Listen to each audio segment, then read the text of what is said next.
ಈ creative artist ಅಂತ ಅವ್ರಿಗೆ ಮಾತ್ರ ಸಂಬಂಧಪಟ್ಟದಲ್ಲ, ಅದು ಪತ್ರಕರ್ತರಿಗೂ ಮಾತ್ರ ಸಂಬಂಧಪಟ್ಟದಲ್ಲ, ಅದು ಅಧಿಕಾರಶಾಹಿಗೂ ಸಂಬಂಧಪಟ್ಟದ್ದು. ಅಧಿಕಾರಶಾಹಿಯ ನಿಯತ್ತಿರಬೇಕಾದದ್ದು ಸಂವಿಧಾನಕ್ಕೆ, ಬೇರೆ ಇನ್ಯಾವುದಕ್ಕೂ ಅಲ್ಲ. ಈಗ IPS IAS ಸರ್ವಿಸ್ ರೂಲ್ಸಿಗೆ ಕೂಡ ಅಲ್ಲ.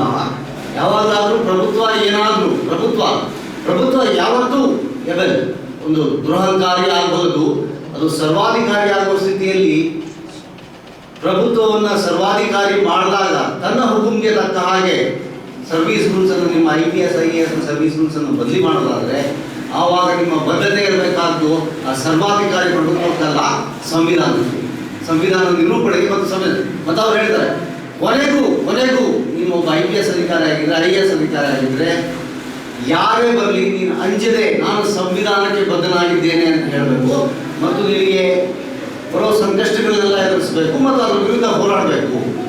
ಆಗ ಹೋರಾಟ ಮಾಡದೇನೆ ನೀನು ಭಾರತ ಸಂವಿಧಾನವನ್ನು ಗೌರವಿಸೋದಿಲ್ಲ, ರಕ್ಷಿಸೋದಿಲ್ಲ. ಹಾಗೆ ರಕ್ಷಣೆ ಮಾಡದೇ ಇದ್ರೆ ನೀನು ಜನರ ಹಣವನ್ನು ಸುಮ್ಮನೆ ತಿನ್ಕೊಂಡು ಬಿದ್ದ ನಾಯಿ ಆಗಿರ್ತೀವಿ.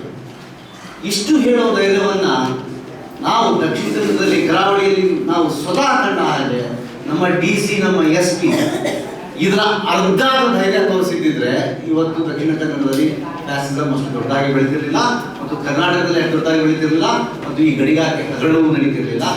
ಅಂತ ಒಂದು ನೈತಿಕ ಚೈತನ್ಯ ಬರೋದು ಒಬ್ಬ ಲಿಬರಲ್ ಡೆಮೋಕ್ರಾಟ್. ಅವರಿಗೆ ಹರ್ಷಮಂದಿರಿಗೆ ತಮ್ಮದೇ ಆದ ಕೆಲವೊಂದು ಮಿತಿಗಳಿವೆ, ಅದರ ಬಗ್ಗೆ ಶ್ರೀಧರ್ ಮಾತಾಡ್ತಾರೆ.